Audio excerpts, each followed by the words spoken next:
Thank you so much. Thank you, Evan, so much, and Lillian for recommending me. And also, I'm going to read because usually I feel really nauseous. I'm excited. It's like the nauseous excitement. I've read like 3 times in the last, 25 years. So, whatever. Um, this is from a manuscript I'm working on for my memoir. It details about 3 months during my Saturn return, at which point I thought it might be a good idea to ride the Greyhound bus around the eastern region of our country. And like every relationship I had, it exploded, and I left a job and a city, and yeah, it was my Saturn return, guys. I'm in the Bay Area, so I can say that, and y'all know what I'm talking about. Um, so yeah, ask me more about it later. I'd love to talk to you about it. Also, feel free to laugh. I love hearing your laughter. It's the most vulnerable thing. But also cry if that comes to you. Um, Stop talking. Pause. So many memories in my short time in Louisville, yet I'm too tired to stay awake to give it a proper farewell. My temple presses against the cold window, the only reprieve from the blaring heat on the bus. The air vent is built into the windowsill and the floorboard of the bus.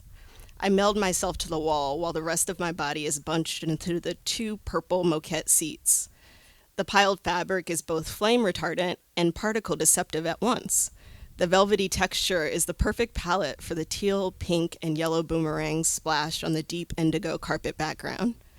I try not to think about what the oblong triangles in indigo are hiding, because I want to go to sleep, and there's enough to concern myself with. November 2009, I got called into the office for my first interview for Jefferson County Public Schools. I was never nervous that I missed a button on my shirt, but I was that day in my haste to appear for the same day interview.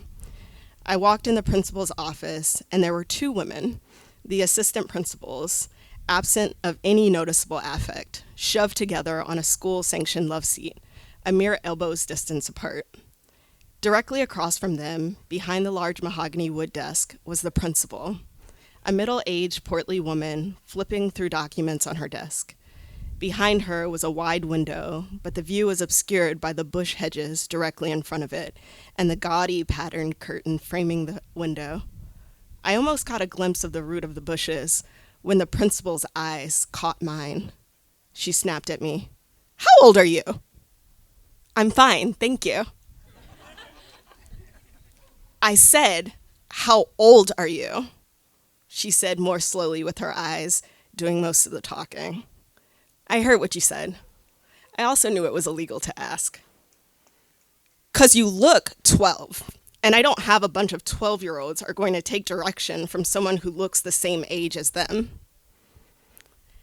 I sat down in the chair in front of the desk. I still sat down. The chair was positioned at a 30-degree diagonal so the assistant principals could see me sweat. I could tell it had been brought in from somewhere else. The sturdy wood frame and the brushed polyester wool didn't belong there. I didn't belong there either. "What will you do if a student curses you out?" I heard from one of the women on the couch. "I'll take them to the side and talk to them." I kept my eyes on the principal. "What about all the other students in your class?" It was the other woman on the couch. "They'll be reading." I surprised myself with a side eye that silences the couch section. The principal volleys. "How do I know you're not one of those work 2 years and quit teachers, just looking for something to put on your resume for law school?" I return. "I think I have plenty on my resume already. I applied for this job because I want to teach." I wanted to say I'm miserable at tests, and my LSAT scores were negligible at best, but I couldn't show any vulnerability. Plus, I would leave in just a little over 2 years. She wasn't wrong. The interview was the worst interview, worse than even some of the jobs I never got. I came home and rolled around on the air mattress on the floor. My long-distance girlfriend ordered me a heart-shaped Domino's pizza, and I ate my feelings slice by slice. I woke up from a food coma, and my Nokia cell phone was ringing. They asked if I could start on Monday. as a sixth grade language arts teacher. So I did. Without a decipherable explanation, the driver gets off the bus and locks the door behind her. I wish I could tell you that I'm fazed by this, but being locked on the bus doesn't bother me. It actually buys me time to prepare for a face-off with the next driver.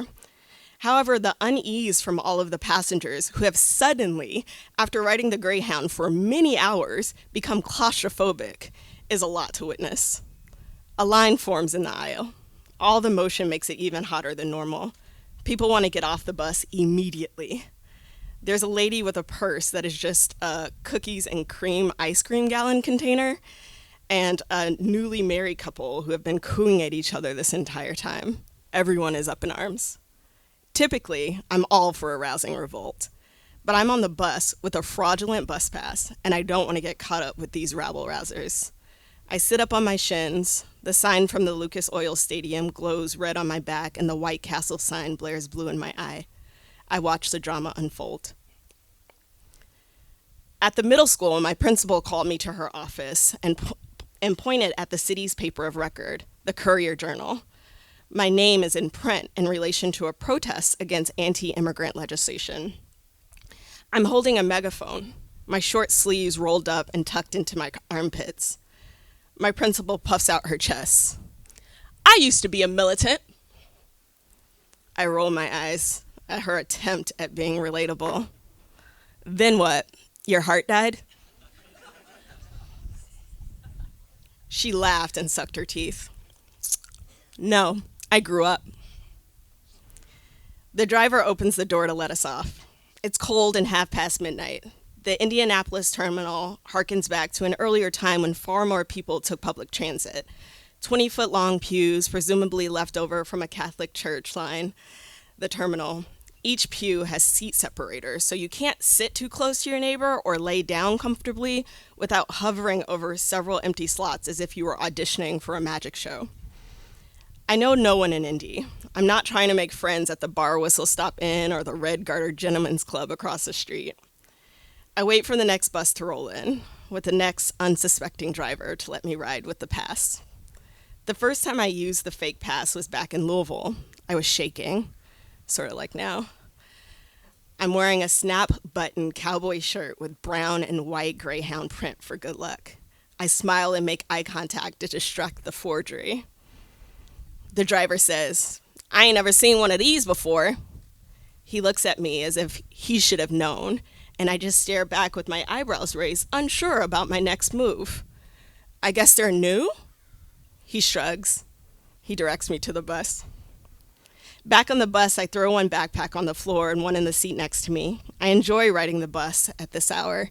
It's not too busy, and I can usually grab some restless sleep with one backpack as a pillow.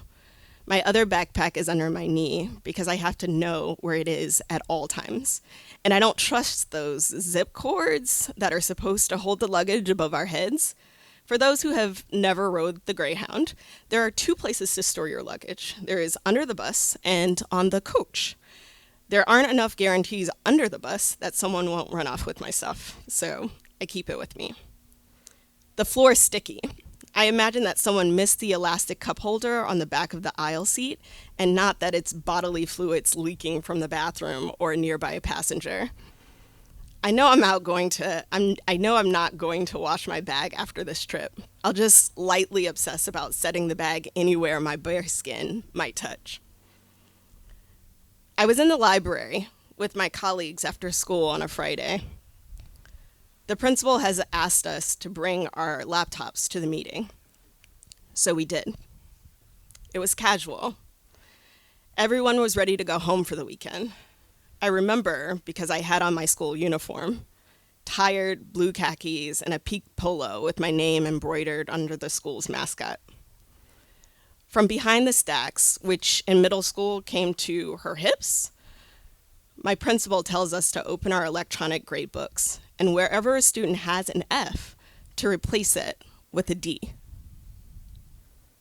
I look around at my peers to gauge their reactions. My stomach aches. Social promotion went against everything I believed in.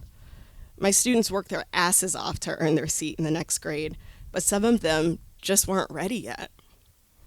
Everyone cracked open their laptops. I raised my hand and asked, "So you want us to change all our students' failing grades to passing grades?" She said definitively, "Yes." So I did. This was not the testing scandal we'd heard about on the news, but I still felt like I cheated my students. I walked out of the library and decided to retire from teaching. 2 months later, I started this journey on the bus. Thanks, y'all.